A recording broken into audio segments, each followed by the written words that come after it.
welcome to the 80th edition of Make Pro Wrestling Majestic again. I am still your Majestic Champion, Tiger Height. And I am still not your Majestic Champion, Peanut Gallery. Well, if one person is the champion, the other person, by default, is not the champion. That's true. So we have two big pay-per-views in our segments here, but let's first talk about historic crossover, but they did an X instead of a cross. Number one, 2 thumbs up show. Yeah, that was pretty good. This was a lot better than I thought.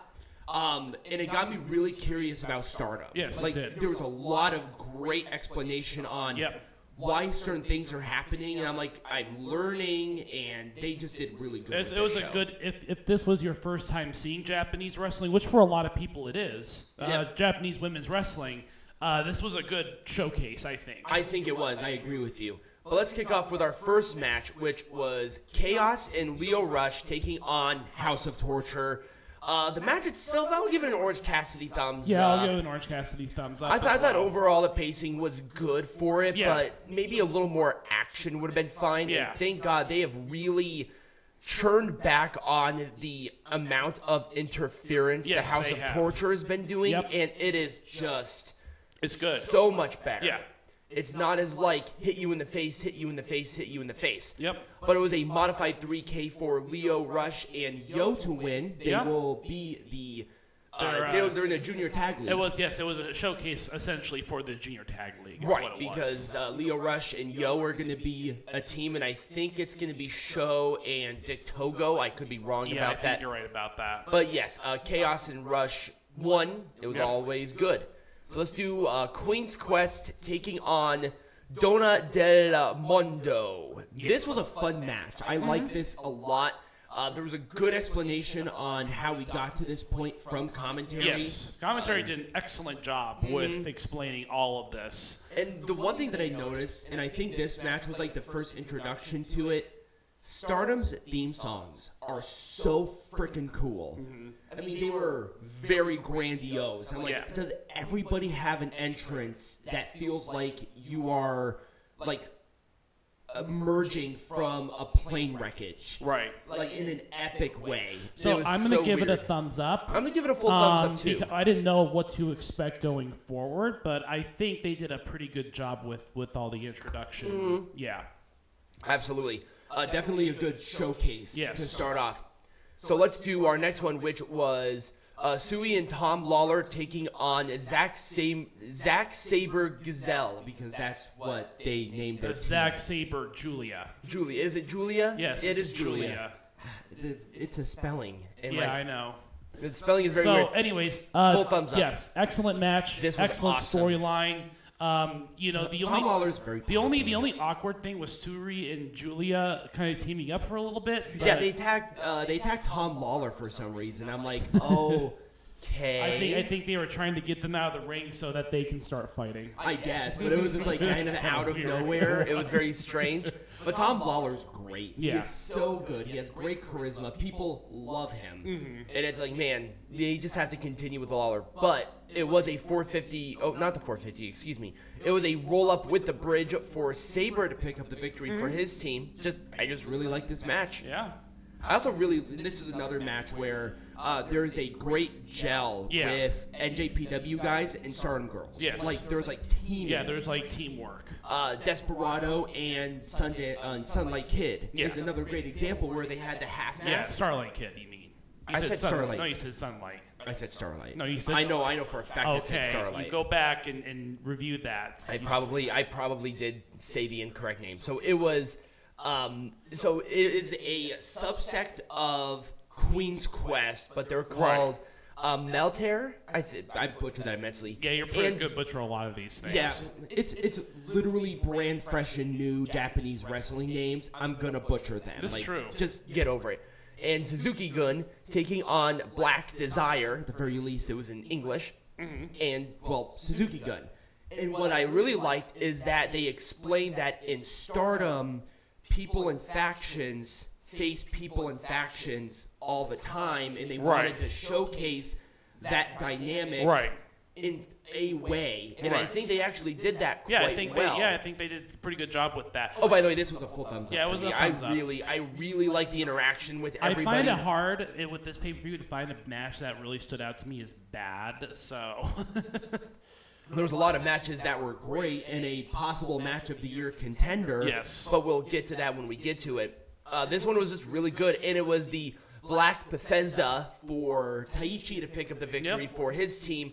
Just overall, a nice, well-paced an 8-person tag team match. There we go. Just really good stuff. It's gonna take me a minute. The intergender stuff is gonna take me a minute here. Okay, I'm not bad. Okay, I'm a good boy. Whatever. So see, Hiroshi Tanahashi and Utami. I'm not even gonna try that. Utami taking on Hiroki Goto and Maika. And this was a very good match. it was okay. Utami probably has the coolest theme song I have ever heard. It was so majestic. I was like, oh my god, I want this as like my ringtone forever. Right. Which it will most likely will be. But anyway, Hiroshi Tanahashi slapping the shit out of Maika during the match. I'm like, whoa, this is not very AC.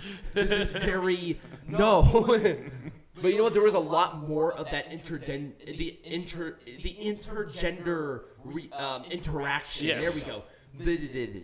But overall, I thought they did it in a way that it was still tasteful. Yeah. I'm not the biggest of fans of intergender interactions. I made that clear. But I thought in the way they did this pseudo well, in a way that and it was a hijack bomb for Tanahashi's team to win. Overall, still a thumbs up match. Definitely. Let's do Los Ingobernables de Japón taking on United Empire. This was such a difficult match for me I to decide who was going to win. have never seen Gideon Gray, but I like Gideon Gray. Yeah, me too. I really like the chicken shit. Right. I am a money mark guy, and they really put that out there as that he is a money mark. Yeah.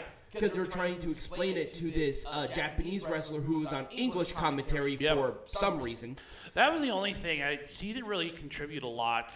It was second language. Right. She was trying her best to get involved, and there were parts where she was trying to express a point, but it was difficult for her because it was her second language. Right. So she would say it in Japanese. Japanese. I think that was the only low point for me was just having that third commentator. It didn't really do very well. She didn't really contribute what she was put there to contribute to. And she probably would have been fine if she was in the Japanese commentary. Right. Because when she could not express her opinion in English, she would revert to Japanese because one of them is the Japanese translator. Right. So he could understand Right. it, but she couldn't. Right. So I would say that yes, overall, but she tried her best. She did. I'm at least going to say that. Overall, I thought this match was fun. I thought it was very energetic. We got a lot of great dynamics here, too, and really is a good showcase for pretty much everybody. I would even say more on the side of United Empire than it was for United LIJ. Empire. Yeah, United Empire had a lot of their younger talents on. Right, and on Gray just joined them in August of this year. And that's what I mean by younger. I mean like younger in terms of like they haven't been with United Empire for nearly as long. Right. LIJ, they've been a thing forever. Right, they have. And it was actually Coriolis for Aussie Open to pick up the victory for United Empire. Definitely a thumbs up. I like the match. Up. A good dynamic, a nice palate cleanser. Yes. And that's the other thing. It was a nice, fun palate cleanser match that really needed to happen. This one was rough. It was. Chaos and the Great Muta taking on United Empire. I love the story of Great Okan and Great Muta. Yep. They expressed that very well. But they did say that this was the Great Muta's last New Japan Pro Wrestling match on this tour. Yeah. Are you kidding me? It wasn't a very good send-off, let's put it that way. No, this was so bad. I mean, okay, I complained about Jushin Thunder Liger's send-off in a couple of years ago, Wrestle Kingdom. Yeah. And now it's at least at Wrestle Kingdom. Right. Why isn't the Great Muta, who I will even arguably say is a bigger star than Jushin Liger, why was he... Well, isn't he more of an all-Japan guy? Or Yeah, he's more of that guy, but this is the Great Muta. This is something a little bit different, on a much different level. The exposure to Japanese wrestling in the 90s would not be where it was without the great Muta. Right. I would say But even maybe- more than Jushin Liger. Right, but there's I think they're saving that match for something more special with another promotion. I know, but at the same time, if you want to do the send-off for New Japan, it should have been at Wrestle. I mean, well. this is if it was anybody else, I probably would have agreed with you, but this is the great Muta. Yeah. Much different. But, man, he is... Oh, man, they got to get this thing done quick because he is definitely... He is definitely starting to show that he is not very good. I'm going to give an Orange Cassidy thumbs up. I am as well. It really was... So this probably would be the weakest match of the night for me. I will have to agree with you, unfortunately, because everybody else, bless their hearts, they tried their best. Yes. Great Muta's just not where he is anymore. He's not where he's at. The knee surgeries, the back injuries, it all is just really starting to get to him, and it's like, if this is really going to be a send-off, we should probably run this back and have maybe a match that would be more akin to what he is, known for, instead of this random six-man. Exactly. Because that's where, I think, at least with Jushin Liger's, it was with everybody who was within his career. Right. So at least there was that attachment. But other than the Great Okan one, and maybe the Toru Yano, right? Who else? Right. So it was just very strange. Oh, by the way, it was a Rainmaker on Hinare to pick up the victory. Great Muta wasn't even involved in the ending. Right. Like, what? Very strange. This was a 2 thumbs up match for me. Absolutely, this was 2 thumbs up. Excellent match. There we go. So it was Will Ospreay and Shota Unimo, and I did not know this until this match, but he is the son of Red Shoes. Yep, and that played a factor in I really like the way that Will Ospreay reacted in the ring. It really kind of showcased that. Also, I really like the Hayabushi tribute that Will Ospreay was wearing, and where he got involved with the daughter of Hayabushi, saying, "Do I have your blessing to showcase this for your father, who recently passed away?" And then also, the gear is going to be auctioned off for charity, which I think is a great thing. Kind of weird to have that for a heel, but we're just going to roll with it. Overall, this was a very good match. It was. A well-paced thing, and this was the coming out for Shota. Yes. I think they should build something around Shota Unimo. He is very good for his age. He's 25. Yeah, he is very good at what he does. Oh, yeah. And it was the Stormbreaker for Ospreay to win, but you gotta talk about the... We gotta talk about what happened afterwards. Guess who's coming back to New Japan after a 4-year hiatus? Kenny Omega. Yep. He is going to be facing Will Ospreay at Wrestle Kingdom for the United States Champion. That one's gonna steal the show. Oh, absolutely. I'm excited for it. It's like, this is the past. This is Kenny Omega taking on the person who everybody is saying replaced Kenny Omega in New Japan, was Will Ospreay. So I'm excited for it. Yep, me too. All right. Overall, a great way to get into it, and also very basic too. And I really like that. All right, main event. In our main event, we have Mayu Iwatani taking on Kairi for the inaugural IWGP Women's Champion. 2 thumbs up. 2 thumbs up. This might be your match of the year contender. There is a contention for this to be match of the year. It was paced so great. It was. The showcase was right there of one of the daughters of Stardom, because that's what they call like the pillars of Stardom, where Kairi was that, taking on Iwatani, who is the future. Right. And even though Kairi won, Iwatani did not look weak in defeat. Right.